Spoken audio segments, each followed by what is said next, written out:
Eu quero ler com você um trecho lá em Filipenses, capítulo 3, versículo 7. Filipenses, capítulo 3, versículo 7. Ele diz assim: mas o que para mim era lucro, isso considerei perda por causa de Cristo. Sim, deveras, considero tudo como perda por causa da sublimidade do conhecimento de Cristo Jesus, meu Senhor, por amor do qual perdi todas as coisas e as considero como refúgio, para ganhar a Cristo e ser achado nele, não tendo justiça própria, que procede da lei, senão a que é mediante a fé em Cristo, a justiça que procede de Deus, baseada na fé, para o conhecer e o poder da sua ressurreição e a comunhão dos seus sofrimentos, conformando-me com ele na sua morte, para de algum modo alcançar a ressurreição dentre os mortos. A gente vê aqui o tamanho do poder que alcançou o apóstolo quando ele se converteu. E é o mesmo poder que nos alcança. Quem aqui, quando teve um encontro verdadeiro com Jesus, mudou totalmente os seus valores, os seus desejos, a sua vida? E ele tinha, o apóstolo Paulo, ele tinha uma maneira, uma meta de vida, que era viver de acordo com a lei, que era fazer a lei ser seguida, e ele vivia para aquilo, ele respirava aquilo, ele matava e morria por aquilo. E quando ele encontrou a Jesus, ele falou assim: aquilo que eu mais desejava, aquilo que eu mais sonhava, aquilo que era assim o meu alvo, o meu sonho, o meu referencial, eu joguei no lixo. Eu considero como perda, porque a sublimidade da presença de Deus é muito maior. E quando nós encontramos a Jesus, nós temos um encontro, muda totalmente quem nós queremos ser, muda a nossa referência. Quem pode se lembrar de alguém que era um referencial para você antes, que hoje você olha e fala: misericórdia, que miserável é a vida dessa pessoa e eu não via. E muda a sua referência, muda o seu desejo, porque o amor de Deus é muito maior, o que Deus tem para nós é muito maior. E o resto é perda, o resto vira lixo. E aí surge quem nós queremos ser. E é maravilhoso quando isso acontece. É maravilhoso quando muda quem nós queremos ser. Nós vemos claramente a diferença entre as pessoas que encontraram a Jesus, os alvos delas, os desejos delas, e os alvos e os desejos daqueles que ainda não conhecem a Jesus. Mas a mudança do nosso desejo é apenas o primeiro passo. E nós precisamos nos lembrar disso, para que a gente não pare na caminhada, para que a gente não se perca na caminhada. E hoje eu queria falar um pouco disso, a diferença entre quem nós queremos ser e quem nós decidimos ser. É importante mudar quem nós queremos ser? Importante. É importante mudar os nossos desejos, os nossos sonhos, quando nós conhecemos a Cristo, é importante. Mas isso basta? Não basta. Quantas pessoas nós vemos que têm um desejo de servir a Deus, mas diante das pressões, diante das dificuldades que vêm no mundo, quem elas querem ser não é quem elas decidem ser. E a gente vê isso muito claro na vida de Saul, e nós vamos ver um pouquinho mais para frente, que é importante para que a gente não caia nisso, porque o amor de Deus, ele depende do que nós fazemos, o amor de Deus por nós? Não. O amor de Deus por você é por quem você é. Mas a recompensa de Deus é por quem você decide ser. A Bíblia diz que Deus vai recompensar a cada um de acordo com as suas obras. É de acordo com os seus desejos? De acordo com as suas obras. E é importante nós nos lembrarmos que virão pressões, virão dificuldades, virão provas para tentar nos tirar do caminho de quem nós decidimos ser. Aqui o próprio apóstolo Paulo, a gente continua, olha só, no versículo 12, ainda de Filipenses 3, a gente tinha lido até o 11, ele falando tudo aquilo que ele desejava, né? Tudo aquilo que mudou nele quando ele encontrou Jesus. Mas olha o versículo 12, ele fala assim: não que eu já o tenha recebido ou tenha obtido a perfeição, mas prossigo para conquistar aquilo para o que também fui conquistado por Cristo Jesus. Irmãos, quanto a mim, não julgo havê-lo alcançado, mas uma coisa faço, esquecendo-me das coisas que para trás ficam e avançando para as que estão diante de mim, prossigo para o alvo, para o prêmio da soberana vocação de Cristo Jesus. É interessante, ele falou tudo aquilo que ele queria fazer, tudo aquilo que ele queria ser, mas ele falou assim: eu ainda não alcancei, mas uma coisa eu faço, eu prossigo, e eu sinto, Deus está te chamando nessa noite para prosseguir. Mesmo que em algum momento da caminhada, quem você queria ser, não coincidiu exatamente com quem você decidiu ser. Mesmo que em algum momento você pense assim: eu não queria ter desviado isso ou aquilo, eu sabia o caminho, mas eu escolhi outro. Ele fala: esqueça do que ficou para trás, mas prossiga para o alvo. E aí a gente vê lá em 1 Samuel capítulo 13, versículo 8. 1 Samuel 13, 8, como é representativo do que acontece com aqueles que decidem a seguir a Jesus, que querem seguir a Jesus, que aconteceu aqui com Saul. 1 Samuel 13, 8, ele diz assim: esperou Saul 7 dias, segundo o prazo determinado por Samuel. Não vindo, porém, Samuel a Gilgal, o povo se foi espalhando dali. A gente vê aqui que Saul, ele estava em uma guerra contra os filisteus, e Samuel falou: espere, eu vou até você, eu vou oferecer o sacrifício, e aí vocês vão lutar. E Saul, ele tinha um desejo, a gente vê que ele tinha um desejo de servir a Deus, ele queria ser reconhecido como homem de Deus. Saul, ele começou no caminho certo. A gente vê que Saul, ele se importava com a honra de Samuel, ele se importava em mostrar que era alguém que servia a Deus, mas chegou um momento que as coisas apertaram. E a Bíblia fala que os soldados começaram a ir embora, eles já eram poucos. Eles já estavam em uma guerra com risco de perder o pescoço. E os soldados estavam indo embora, e Samuel não tinha chegado. E aí vinha quem ele queria ser e quem ele poderia decidir ser.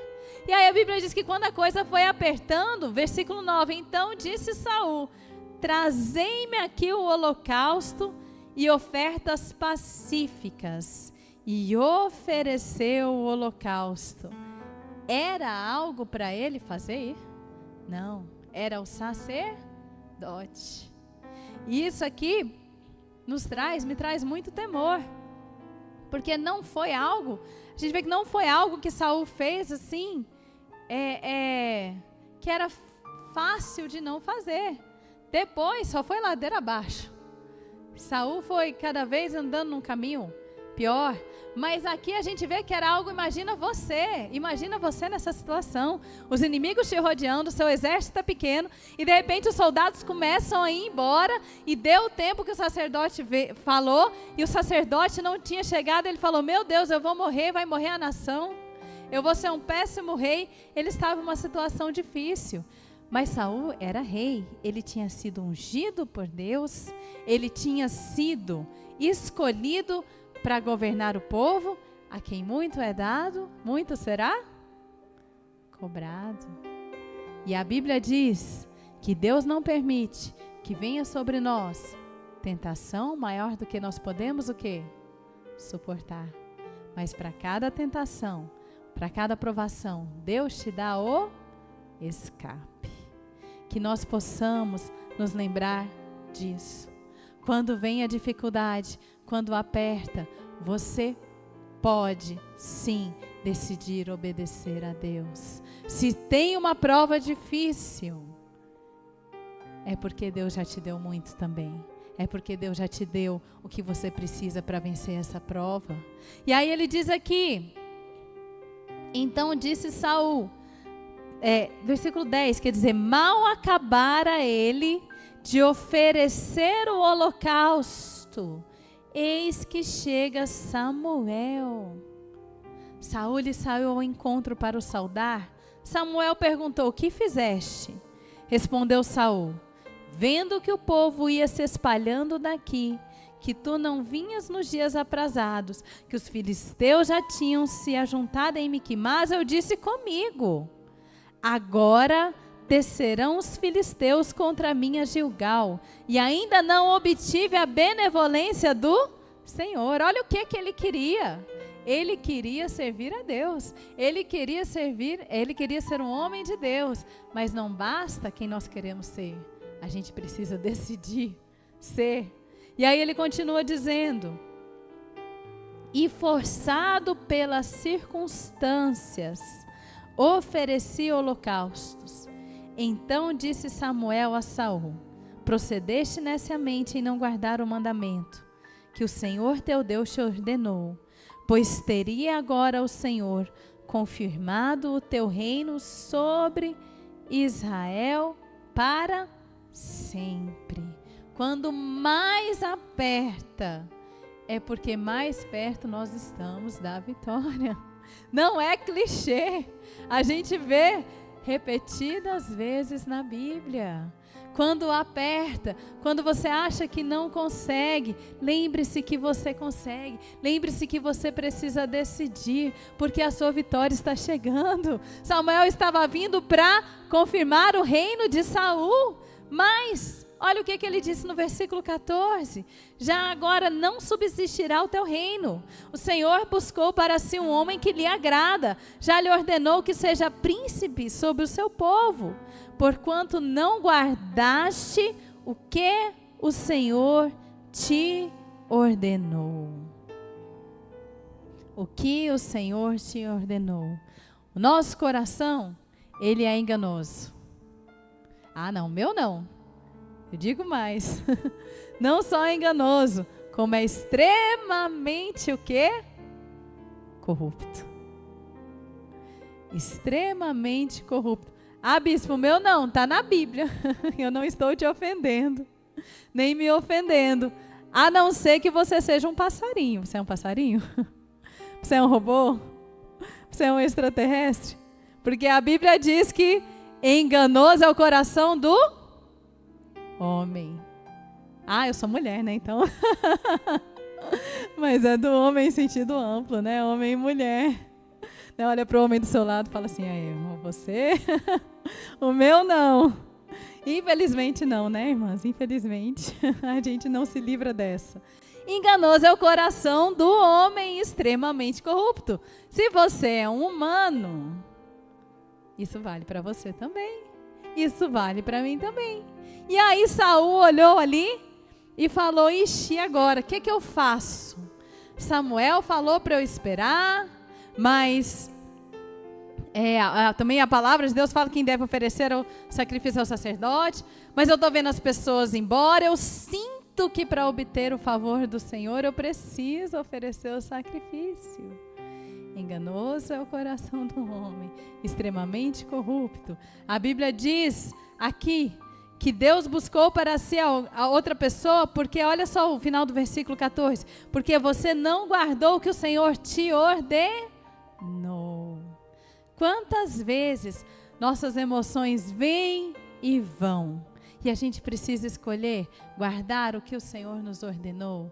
Não é quem nós queremos ser apenas, mas é quem nós decidimos ser.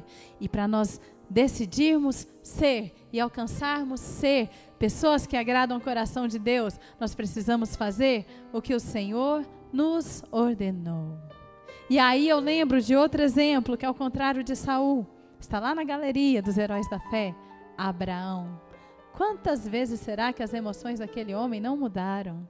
Quantas vezes será que ele não sentiu que estava andando para trás?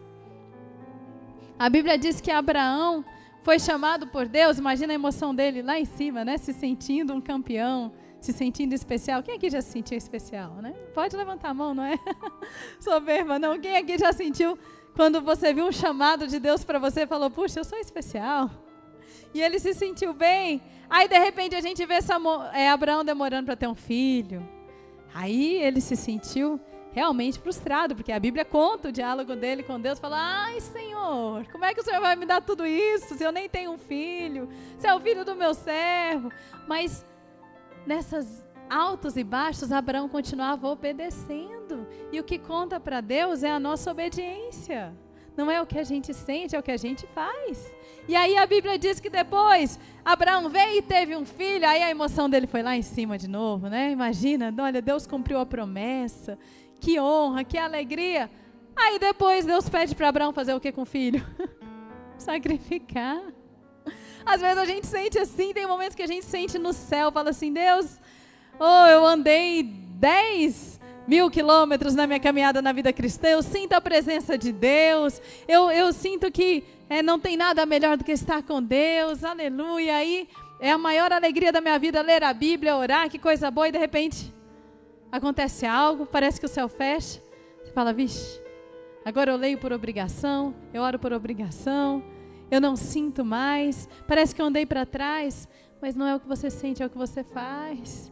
E aí Abraão foi lá, obedeceu a Deus mesmo assim, e a Bíblia diz que Deus veio e figuradamente restituiu Isaac a ele dos mortos, e colocou ele ali como mais um exemplo de fé. Continue na caminhada, persevere, decida ser quem você quer ser.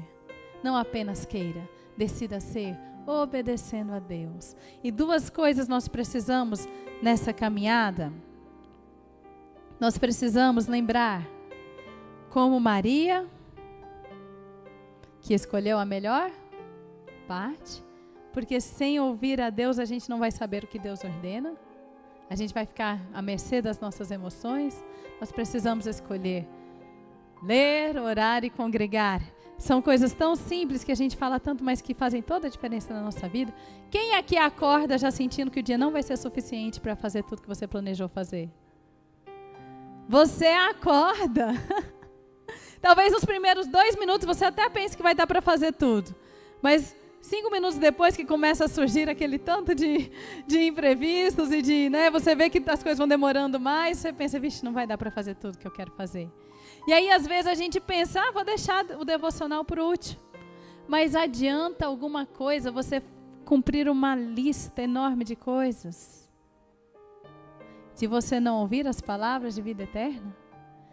Olha, se você passou o seu dia inteiro sem conseguir fazer nada do que estava na sua lista, mas você ouviu a voz de Deus, você falou com Deus, esse dia já valeu muito mais do que muitos outros. Como Maria, escolhamos a melhor parte. Naqueles momentos em que vem aquela pressão e fala assim, você não pode estar lendo, você não pode estar orando, você não pode estar na igreja agora. Lembre-se do que realmente importa. Do que adianta você fazer aquele sonho, do que adianta você correr atrás daquilo, se você não estiver na presença de Deus, nada. Que nós possamos primeiramente ouvir a voz de Deus e segundo, perseverar em fazer aquilo que Ele nos ordenou. E aí eu quero ler, para nós terminarmos, ainda em Filipenses, capítulo 3. Deixa eu só abrir aqui para pegar o versículo.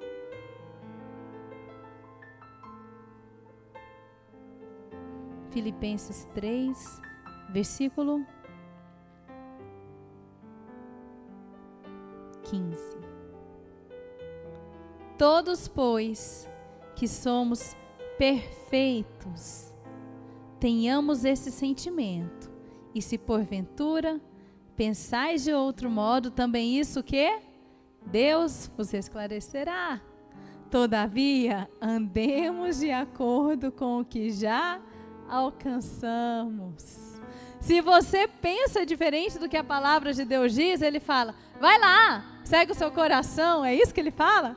Não, ele fala, Deus vai te esclarecer, Deus vai te mostrar a verdade, Deus vai trabalhar sua mente, mas ande de acordo com o que você já alcançou, ande de acordo com o que Deus já te ensinou, sabe por quê? Não são as emoções que vão guiar as nossas atitudes, mas as nossas atitudes, elas vão moldar as nossas emoções. E aquilo que um dia era difícil, imagina, para Abraão era muito difícil oferecer Isaac, mas depois que ele chegou até ali, ele entendeu o porquê. Ele viu o que Deus ia fazer ali, e a atitude dele transformou as emoções, e assim também comigo e com você. As nossas atitudes vão ensinar o nosso coração e os nossos sentimentos. E para finalizar, versículo 17, ele diz, irmãos, sede imitadores meus e observai os que andam segundo o modelo que tendes em nós. Seja imitador de Cristo e imitador daqueles que você vê que estão servindo a Cristo. Não vá pelas recompensas temporárias. Isso deu certo para o fulano, eu vou fazer também. Mas imite aqueles que você vê que servem a Cristo. Porque o fruto vem e ele vai ser permanente. E assim como Abraão, que recebeu muito mais do que Isaac, Abraão recebeu a nação de Israel. Abraão foi o pai da fé. Abraão foi ascendente daquele que mudou toda a história, Senhor Jesus Cristo. Assim também Deus tem para nós muito mais. Quando quem nós queremos ser coincide com quem nós decidimos ser. Amém? Você pode ficar de pé e nós vamos orar nessa noite. Eu sinto que Deus está nos chamando aqui para tomarmos uma decisão. É tão poderoso. Quando nós decidimos andar pela obediência. Abraão, mesmo tendo sentido decepcionado, enfraquecido, tendo questionado a Deus, Abraão está entre os heróis da fé porque ele decidiu obedecer. Você pode dizer, Senhor, eu quero decidir, Senhor. Pai, eu quero decidir te buscar em primeiro lugar, Senhor, do que vale, ó Deus, ganhar o mundo inteiro e perder a minha alma, Senhor, nossa alma está em Ti. Senhor, do que vale alcançarmos tantas coisas se não tivermos ouvido a Sua voz. Senhor, que cada um que está aqui possa, ó Deus, Pai, ouvir a Sua voz e obedecer. Senhor, eu sei que o Senhor trouxe, Pai, essa pessoa aqui, porque o Senhor tem um projeto. Pai, eu sei que como com Saul, Senhor, as circunstâncias muitas vezes irão apertar, tentando tirar do caminho. Pai, mas que nesse momento, cada um decida obedecer. E nós sabemos que grandes coisas o Senhor vai fazer nessa vida e através dessa vida. Você pode dizer, Senhor, eu escolho obedecer. Senhor, eu escolho guiar o meu coração e não ser guiado por ele. Senhor, eu escolho a melhor parte. Senhor, e eu recebo a realização das promessas do Senhor. Amém? Que Deus abençoe a sua vida.